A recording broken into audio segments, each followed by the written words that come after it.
अस्सलाम वालेकुम रहमतुल्लाहि व बरकातहू।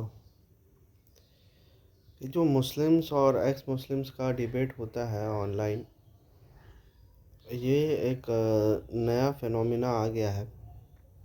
और बेसिकली ये लोग क्या करते हैं, ये लोग जो है, मुझे ऐसा लगता है कि ये लोग सताए हुए लोग हैं।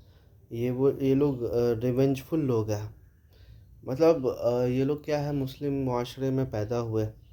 जब मुसलमानों का रवैया उन्होंने देखा कि मुसलमानों का रवैया तो अनफॉर्चुनेटली बहुत ख़राब है, तो वो क्या किए, वो बोले कि यार मुसलमानों का रवैया ख़राब है, इसके पीछे वजह क्या है। तो उनको ब्लेम करने के लिए जो वजह मिली है, वो वजह वो बोलते हैं कि ये रिलीजन, ठीक है। और जब फिर और सब लोगों को ऑब्ज़र्व किया उन्होंने, तो उनको बोला, उनको ये पाया गया कि हाँ यार, ये रिलीजन की वजह से ही जो है, वही जो है एक्चुअली में जितनी भी खराबियां हैं दुनिया में, वो रिलीजन की वजह से। हालांकि अगर आप देखिएगा कि अगर हर चीज़ रिलीजन की वजह से है, तो जो चिंपैंजीज़ है, जो कि जो कि मतलब एक एक स्पीशीज़ जो है दूसरे स्पीशीज़ के ऊपर जो है वो हमला कर देती है, और एक ट्राइब को दूसरे ट्राइब को ख़त्म कर देती है, तो वो लोग के अंदर तो रिलीजन नहीं होता, तो फिर वो लोग क्यों एक दूसरे को ख़त्म करते, एक दूसरे के ऊपर तशद्दुद करते। तो असल रीज़न जो है रिलीजन नहीं होता, असल रीज़न जो है ट्राइबलिज़म होता है। कि आप जब अपने ट्राइब को सपोर्ट करते हो अंधा बन के, तो आपको फिर कुछ दिखता नहीं है। और अनफॉर्चुनेटली ये ट्राइबलिज़म जो है, ये मुसलमानों के अंदर भी आ गया है, और वो रिलीजन को एज अ ट्राइब समझते हैं। आप देखिएगा कि जितने भी डिबेट्स होते हैं ऑनलाइन, तो एक ईगो बूस्ट टाइप का माहौल होता है, जिसमें लर्निंग के ऊपर फोकस नहीं किया जाता है, डिस्कशन के ऊपर फोकस नहीं किया जाता है। फोकस किया जाता है पॉइंट स्कोर करने के ऊपर, फोकस किया जाता है सामने वालों को एक्सपोज करने के लिए। गांधी साहब एक्सपोज, एक्स मुस्लिम एक्सपोज, मुस्लिम एक्सपोज, इस टाइप का। आप ये ठीक है। और फिर करियर एंडिंग आर्ग्यूमेंट, और फिर smash by this, smash by that. तो इस तरह का माहौल जो है मुसलमानों के अंदर, और इवन एक्स मुस्लिम्स के अंदर भी ये माहौल है। लेकिन एक्स मुस्लिम्स को तो हम लोग जो चाहे बोल सकते हैं, क्योंकि वो एक्स मुस्लिम्स हैं। लेकिन जब ये सेम काम जब मुसलमान करते हैं, तो हमें ये बात समझना चाहिए कि हमारे ऊपर ये चीज़ सूट नहीं करता। क्योंकि अगर हम क्लेम करते हैं कि हम गॉड के चूज़न पीपल है, तो हमें जो है मॉरल ग्राउंडिंग में सबसे ऊपर रहना चाहिए। ये नहीं होना चाहिए कि हम लोग ये तो कहें कि there are black sheeps in every community, और सबसे ज़्यादा ब्लैक शिप फिर हम ही लोग के कम्युनिटी में मिले। तो इस तरह का होना नहीं चाहिए।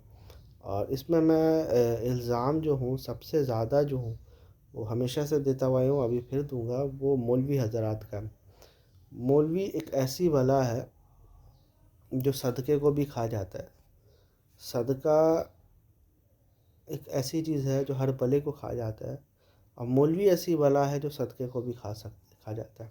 उसकी वजह यह है कि कोई भी एक आम आदमी जब किसी मुसलमान घर पे पैदा होता है, और वो ये इस्लाम देखता है जो मौलवी पेश करते हैं, दाढ़ी टोपी वाला इस्लाम, तो उसको ऐसा लगता है कि यार ये बहुत रिग्रेसिव इस्लाम है। जब वो देखता है जो बकौल उनके फ़िक़्ह के हिसाब से औरतों के राइट्स हैं, वो उसको देखता है, उसके बाद अपने वेस्ट को देखता है, तो वो बोलता है यार वेस्ट में तो इससे ज़्यादा औरतों के राइट्स हैं। और फिर अभी इंटरनेट की वजह से, और इवन टीवी मीडिया के टाइम से ही जो ग्लोबलाइजेशन हो जाता है, और फिर जो लोगों की बातें, जो बुक्स वो लोग पढ़ते हैं, एज़ कम्पेयर टू वो अगर मौलवियों को देखते हैं, तो वो तो ये बेसिकली यही देखते हैं, ये लोग तो हमेशा एक दूसरे से लड़ते रहते हैं, एक दूसरे को ही काफिर बोलते रहते हैं। किसी के साथ इनका कोई अकल और लॉजिक की बात ये लोग करते नहीं हैं। औरतों के साथ इनका सलूक अच्छा नहीं होता, इनके फ़िक्र में जो है औरतों के साथ सही नहीं होता। तो वो लोग क्या कहते हैं करते हैं, ये वो लोग उस चीज़ को एक पैकेज डील समझ लेते हैं कि इस्लाम मतलब मौलवी। हालांकि इस्लाम सबसे ज़्यादा मौलवियों के ख़िलाफ़ ही बोला है, या उन लोगों के ख़िलाफ़ ब्लाइंड फॉलोइंग के ख़िलाफ़ ही बोला है लेकिन वो लोग को लगता है, एक्स मुस्लिम्स को ये लगता है या एथियस्ट को ये लगता है कि अगर हम इस्लाम को क्रिटिसाइज़ करेंगे तो धीरे धीरे करके जो है, या फिर कोई भी रिलीजन को क्रिटिसाइज़ करेंगे तो धीरे धीरे करके है जो भी बुराइयां हैं दुनिया में वो ख़त्म होगी। तो और हमारा ये पॉइंट ऑफ व्यू है कि अ, आपकी गलती सिर्फ एक्स मुस्लिम्स की नहीं है। ये तो सबसे कन्वीनियंट बात होगी कि हम लोग बोलेंगे नहीं यार, जितने भी एक्स मुस्लिम्स हैं वो लोग सब बेईमान लोग हैं, वो लोग घटिया लोग हैं, वो लोग जो है पैसे के लिए कर रहे हैं, वो लोग आरएसएस को खुश करने के लिए कर रहे हैं। और ये बात सच भी हो सकती है, लेकिन एट द सेम टाइम एक आम इंसान के नज़र से अगर आप सोचिए तो एक आम इंसान वेस्ट को देखता है और एक आम इंसान मौलवी को देखता है, एक आम इंसान दूसरे नॉन मुस्लिम्स को देखता है और फिर अपने मुसलमानों को देखता है। आप खुद ही अपने आप से पूछिए कि वो किससे ज़्यादा कन्विंस होगा उनके behaviour, as far as behaviour is concerned. तो जवाब मुझे लगता है सामने ही होगा आपके। तो हमें इन प्रिंसिपल जो है मुसलमानों से भी बात करनी चाहिए और इवन एक्स मुस्लिम्स या एथियस्ट से भी इन प्रिंसिपल बात करना चाहिए कि देखो ये मेरा प्रिंसिपल है कि सबसे पहले कुरान है, उसके बाद हदीस है, उसके बाद इज्तिहाद है। ठीक है, कुरान के बाद जैसे बोर्ड मास का रूल है ना, मैथ्स में बोर्ड मास होता है, तो 2+2 ÷ 2। अब एक आम बंदा तो यही बोलेगा 2+2 4 ÷ 2 2, लेकिन ये गलत आंसर है क्योंकि बोर्ड मास ये कहता है कि सबसे पहले डिवीजन होगा। तो 2 ÷ 2 1 और 2+1 3, 3 इज़ द राइट आंसर। तो जब आप बोर्ड मास अप्लाई नहीं करोगे मैथ्स पे तो आप जो है रॉन्ग आंसर्स आपको मिलेंगे। तो उसी तरह से जब आप कुरान या फिर इस्लाम के बारे में बात करते हो और आपके प्रिंसिपल सेट नहीं है, इन प्रिंसिपल सबसे पहले उसूली बात करनी चाहिए, वरना तो कितने सारे हज़ार हदीस पे हज़ार सवाल हो सकते हैं।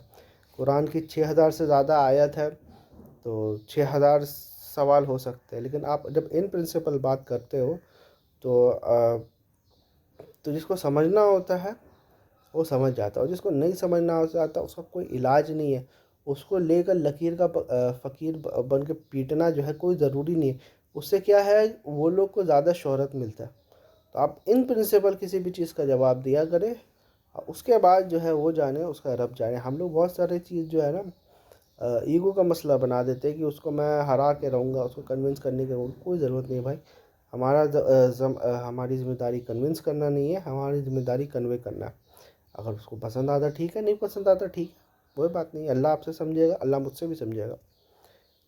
और तो इन प्रिंसिपल बात होनी चाहिए कि सबसे पहले कुरान है, उसके बाद है हदीस और उसके बाद है इज्तिहाद। तो ये कोई भी चीज़ जो है ना किसी और को ओवर रूल नहीं कर सकता। ठीक है, मतलब हदीस कभी कुरान को ओवर रूल नहीं करेगी।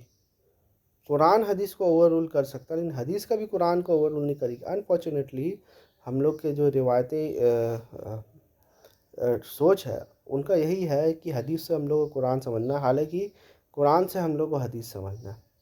जिस दिन हम लोग ये करने लगेंगे उस दिन जो है बहुत सारी जो सवालात है, बहुत सारी जो शक है, वो सब जो है अपने आप ही मिट जाएगी इंशाअल्लाह।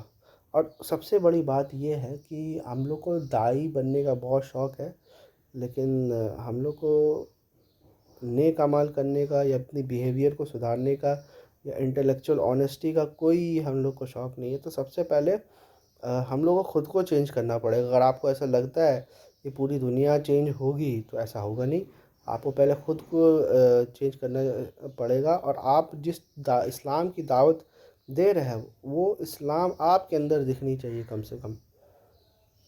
अगर आप ऐसा नहीं कर सकते तो आप एक्चुअली इस्लाम की बदनामी का बायस बन रहे हैं।